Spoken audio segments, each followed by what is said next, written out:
வணக்கம் நேர்களே, இது ஷர்மிளா டாக்கீஸ். நான் உங்கள் டாக்டர் ஷர்மிளா. தன் வினை தன்னை சுடும் அப்படின்னு சொல்லுவாங்கல்ல, அந்த மாதிரி ஒரு நிகழ்வு நடந்திருக்கு. நேத்து பார்த்தீங்கன்னா, பூரி ஜெகந்நாத் கோவிலுடைய சங்கராச்சாரியார் அவர் வந்து ஒரு பேட்டி கொடுக்குறாரு. அந்த பேட்டியில வந்து ராமர் கோவில் இனாகுரேஷனுக்கு நீங்க வருவீங்களா அப்படின்னு கேட்டதுக்கு, அ என்ன தார்மீக ரீதியில பிரதமர் மோடி வந்து அந்த ராமர் சிலைய வந்து அங்க பிரதிஷ்டை பண்றாரு. மோடி பிரதிஷ்டை பண்ணுவாரு. நாங்கெல்லாம் பக்கத்துல நின்னு வேடிக்கை பார்த்து கை தட்டணுமா? அப்படிப்பட்ட ஒரு இழிவான நிலையெல்லாம் எங்களுக்கு கிடையாது. அதனால ராமர் கோவில் திறப்பு விழாவுக்கு நான் வரதா இல்ல அப்படின்ற ஒரு விஷயத்த வந்து பதிவு பண்ணியிருக்கிறாரு. அங்க சுத்தி, இங்க சுத்தி இவங்க எங்க வந்து நிக்கிறாங்க அப்படிங்கிறது வந்து இது போன்ற நிகழ்வுகள் நமக்கு ரொம்ப தெளிவா புரிய வைக்குது. இது இன்னைக்கு நேத்து நடக்கிற விஷயம் கிடையாது. இது புதுசும் கிடையாது. அரசாங்க பதவியில் இருக்கக்கூடிய பல முக்கியமான பிரமுகர்கள் இந்த மாதிரி அவமானப்படுத்தப்பட்டிருக்கிறாங்க. தினம் தினம் இது நடந்துகிட்டு தான் இருக்கு. உதாரணத்துக்கு பார்த்தீங்கன்னா, பீகார்ல அதே மாதிரி தான்.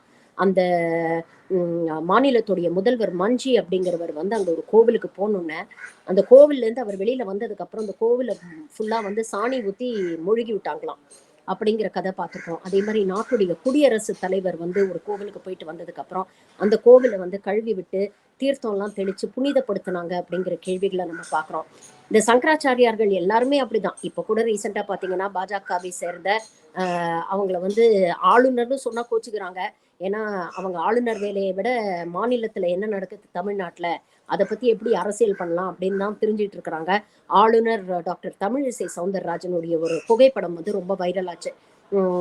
சங்கராச்சாரியார் வந்து அப்படி அவங்க கையை அப்படி யாசகம் கேட்குற மாதிரி நீட்டிட்டு நிக்கிறாங்க. அந்த சால்வையோ என்னோ ஒன்றத்தை வந்து அப்படி அப்படி தூக்கி அப்படி போடுறாரு. கைப்படாம போடணும் அப்படிங்கிற மாதிரி போடுறாரு.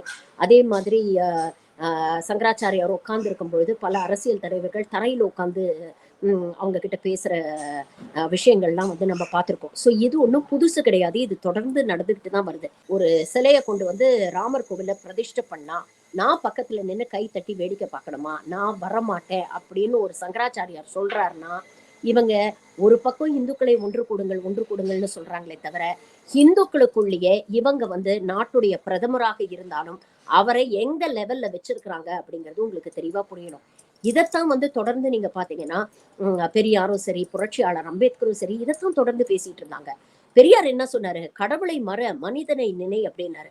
ஒரு மனிதன் செய்த நல்ல விஷயங்கள், ஒரு மனிதன் செய்த சாதனைகள், அதெல்லாம் வச்சு ஒரு மனுஷனுக்கு வந்து நீங்க மதிப்பு கொடுக்கணுமே தவிர, அவர் எந்த சாதியில் பிறந்தார், தலையில இருந்து வந்தாரா, இல்ல கால்ல இருந்து வந்தாரா, தொடையில இருந்து வந்தாரா அப்படிங்கறத வச்சு அவருக்கு மரியாதை கிடையாது அப்படிங்கிற ஒரு விஷயத்த தான் தந்தை பெரியார் சொன்னார். அதே மாதிரி புரட்சியாளர் அம்பேத்கரும் வந்து அவர் வாழ்நாள் முழுக்க அவர் வந்து பாடுபட்டது இதே போன்ற படிநிலைப்படுத்தப்பட்ட சாதிய கட்டமைப்பை ஒழிக்கணும் அப்படிங்கறத தான் அவரும் வந்து தொடர்ந்து பேசிக்கிட்டு இருக்காரு. இங்க வந்து சனாதனம் இப்ப எங்க இருக்குங்க? யாரும் சனாதனத்தை எல்லாம் இப்ப ஃபாலோ பண்றா? இவங்க சொல்றதெல்லாம் சும்மா. சனாதன தர்மத்துல எங்கேயுமே வந்து இந்த மாதிரி வர்ணாசிர தர்மத்தை பத்தி எதுவுமே சொன்னது கிடையாது. சனாதனம் is a way of life அப்படின்னு உருட்டக்கூடிய சங்கிகளுக்கெல்லாம் இன்னைக்கு வெட்ட வெளிச்சமா போட்டு காட்டிட்டாங்க. ஒரு பக்கம் வந்து முர்மு அப்படிங்கிறவர் ஒரு தாழ்த்தப்பட்ட சமூகத்தை சேர்ந்தவர் அப்படிங்கிற காரணத்துக்காக புறக்கணிக்கப்படுகிறார் அப்படிங்கிறத பாக்குறோம். யாரால புறக்கணிக்கப்படுகிறார்? நாட்டுடைய பிரதமரால புறக்கணிக்கப்படுகிறார். இன்னைக்கு அதே நாட்டுடைய பிரதமரை ஒரு பார்ப்பனன் நான் பிறப்பால ஒசத்தி, நான் தலையில இருந்து பிறந்தேன் அப்படிங்கிற தலகணத்தோட இன்னைக்கு நீ வந்து கோவில்ல ஒரு சிலையை பிரதிஷ்டை பண்ணா நான் வரமாட்டேன் அப்படின்னு சொல்றாரு. அப்போ எந்த அளவுக்கு இந்த சாதிய திமிரும் இந்த வர்ணாசிரம தர்மமும் நம்ம சமூகத்துல வந்து புறையோடி போயிருக்கு அப்படிங்கறத கொஞ்சம் புரிஞ்சுக்கணும்.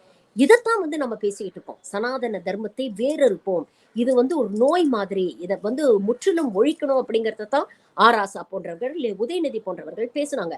அதை அவங்க பேசும்பொழுது ஒரு பெரிய அப்படியே இந்துக்களை அவமானப்படுத்திட்டாங்க, இந்துக்களை கேவலப்படுத்திட்டாங்க அப்படின்னு எல்லாம் பேசுனீங்களே. இன்னைக்கு நரேந்திர மோடி ஒரு ஹிந்து தானே?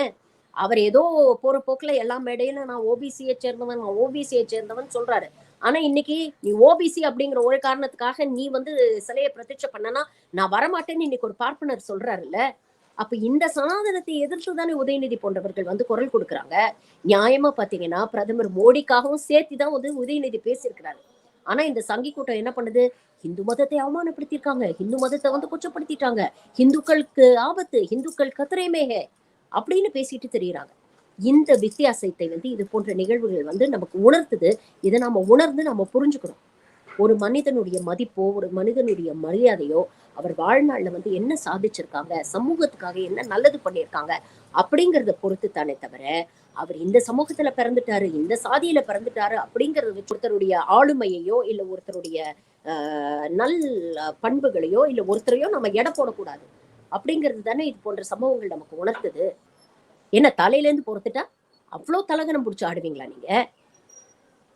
இன்னைக்கு மோடிக்காகவும் நாம பேசுவோம். அவர் கருத்துல நம்மளுக்கு உடன்பாடு இல்லைனாலும், ஒரு தனி மனிதராக அவருடைய பிறப்பின் அடிப்படையில் அவர் அவமானப்படுத்தப்பட்டார்னா, அதுக்காக நாம பேசுவோம். நீ நாட்டுடைய பிரதமரா இருக்கலாம். நீ உலகத்துக்கே விஸ்வகுருவா இருக்கலாம். ஆனாலும் நீ சூத்திரன் தான் அப்படின்னு சொல்லுது சனாதன தர்மம். அப்படிப்பட்ட தர்மத்தை தான் தூக்கு பிடிக்குது RSS, பாஜக. அப்படிப்பட்ட ஒரு அரசு நமக்கு தேவையா? 2024 யோசிச்சு முடிவு பண்ணுங்க.